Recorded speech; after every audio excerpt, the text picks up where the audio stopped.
Hello postal employ, स्वागत है आपका पोस्ट ऑफिस के सबसे भरोसेमंद चैनल पोस्टल जानकारी में। तो दोस्तों, जैसा कि आप सभी को पता है, मैं आपका दोस्त पोस्टल असिस्टेंट लवी चाहर पिछले 8 सालों से पोस्ट ऑफिस में काम कर रहा हूं और मैं इस चैनल पर IT 2.0 से रिलेटेड वीडियोस लाता रहता हूं। तो दोस्तों, मैंने आपसे हाल ही में वादा किया था कि मैं इस चैनल पर पोस्ट ऑफिस की रूलिंग से रिलेटेड भी वीडियो लाया करूंगा, जिससे पोस्ट ऑफिस के जो SPM और जो PA हैं या जो भी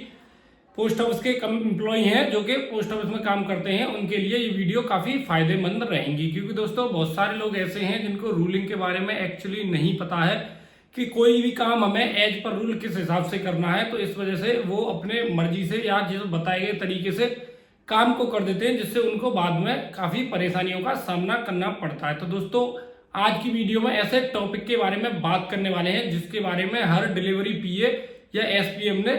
प्रॉब्लम फेस करी होगी। तो दोस्तों, कई बार ऐसा होता है कि पोस्ट ऑफिस में कोई भी पार्सल आता है या कोई भी लेटर आता है, वो डैमेज कंडीशन में आ जाता है, यानी वो फटा हुआ आ जाता है, क्योंकि ट्रांसमिशन में या जो पैकिंग उनकी अच्छी नहीं हो पाती है, जिस कारण जो भी पार्सल है वो फट जाते हैं। तो दोस्तों, ऐसे में कई SPM या डिलीवरी PA क्या करते हैं, उनको अपनी तरफ से टेप से चिपकाकर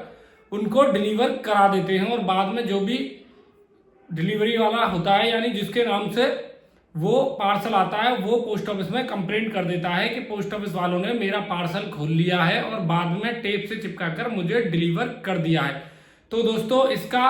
एज पर रूल तरीका क्या है कि कभी अगर आपके पोस्ट ऑफिस में भी फटा हुआ या डैमेज पार्सल रिसीव हो जाए तो उसको आपको किस तरीके से डिलीवर कराना है। तो दोस्तों, इसका पोस्ट ऑफिस रेगुलेशन 2024 के हिसाब से रूल क्या है, रूल क्या कहता है और आपको उस रूल के हिसाब से किस तरीके से इसका डिलीवरी करानी है, इस वीडियो में आगे जानते हैं। तो दोस्तों, अगर आप हमारे चैनल पर नए हैं तो कृपया हमारे चैनल को सब्सक्राइब करें और बेल आइकन दबाना बिल्कुल ना भूलें, जिससे पोस्ट ऑफिस से रिलेटेड कोई भी इंफॉर्मेटिव वीडियो आपसे किसी भी कीमत पर मिस ना हो पाए। तो दोस्तों, आइए बिना टाइम गवाए हम चलते हैं सीधा टॉपिक पर और आपको विद रूल में बताता हूं कि अगर आपके ऑफिस में कभी भी कोई भी आर्टिकल डैमेज कंडीशन में आए तो आपको उसको कैसे डिलीवर कराना है और उसका नियम क्या है, नियम के हिसाब से आपको किस तरीके से आर्टिकल डिलीवर कराना है। तो दोस्तों, चलते हैं सीधा टॉपिक पे। तो दोस्तों, जब भी आपके पोस्ट ऑफिस में कोई भी डैमेज आर्टिकल आए तो सबसे पहले आपको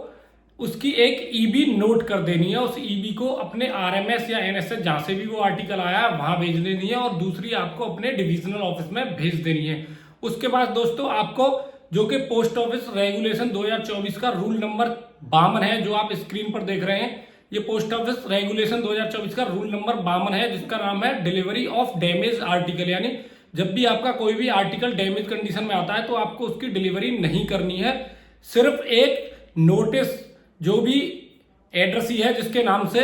वो डैमेज पार्सल या लेटर आया है, तो उसको एक नोटिस देना है। अगर आपका पार्सल डोमेस्टिक है तो आपको 7 दिन के भीतर उसको पोस्ट ऑफिस अटेंड करने के लिए बोलना है। अगर आपका आर्टिकल इंटरनेशनल है तो जो भी एड्रेस है वो 15 दिन के भीतर पोस्ट ऑफिस अटेंड कर सकता है अपना पार्सल लेने के लिए, क्योंकि हमें पोस्ट ऑफिस रेगुलेशन 2024 के रूल नंबर 52 के हिसाब से उस आर्टिकल को कभी भी डिलीवर नहीं कराना है। उसकी डिलीवरी सिर्फ विंडो डिलीवरी के हिसाब से होनी है। हमें एड्रेसी के लिए सिर्फ पोस्टमैन के द्वारा एक नोटिस देना है कि आपका पोस्ट ऑफिस में पार्सल आया है जो कि डैमेज कंडीशन में आया है, उसको आप पोस्ट ऑफिस आकर रिसीव कर लीजिए। तो दोस्तों, जो भी इंटीमेशन है वो पोस्ट ऑफिस के पोस्टमैन के द्वारा दी जाएगी। पोस्टमैन कभी भी उस इंटीमेशन को देने के लिए डिनाई नहीं कर सकता है एज पर रूल। तो दोस्तों, आपको ध्यान रखना है, जब भी आपके पोस्ट ऑफिस में आपको डैमेज आर्टिकल आए और आपको एड्रेस जो है वो आपको ये कहे नहीं आपको तो घर देने आना है, मैं लेने नहीं आऊंगा, तो आपको उसको पोस्ट ऑफिस रेगुलेशन 2024 का रूल नंबर 52 बता देना है कि रूल नंबर 52 के हिसाब से कोई भी डैमेज आर्टिकल अगर पोस्ट ऑफिस में आता है तो उसकी डिलीवरी हमें नहीं करनी है, सिर्फ विंडो डिलीवरी से ही वो डिलीवर होगा। उसके लिए सिर्फ एड्रेसी को हमें एक इंटीमेशन नोटिस देना होगा जो कि पोस्टमैन के द्वारा उसके घर तक डिलीवर कराया जाएगा। उसके बाद जो भी एड्रेस है वो पोस्ट ऑफिस विजिट करेगा, अपने पार्सल की कंडीशन देखेगा, उसके बाद ही उसकी डिलीवरी की जाएगी, वो भी विंडो डिलीवरी के हिसाब से। तो दोस्तों, आशा करता हूं आपको ये वीडियो काफ़ी अच्छी लगी होगी और आपको एक पोस्ट ऑफिस के नए नियम के बारे में जानकारी मिली होगी। तो दोस्तों, आपसे फिर मैं रिक्वेस्ट करता हूं, अगर आप चैनल पर नए हैं तो हमारे चैनल को सब्सक्राइब कर लीजिए, क्योंकि दोस्तों, अगर आप पोस्ट ऑफिस में काम करते हैं, अगर आप PA या SPM हैं,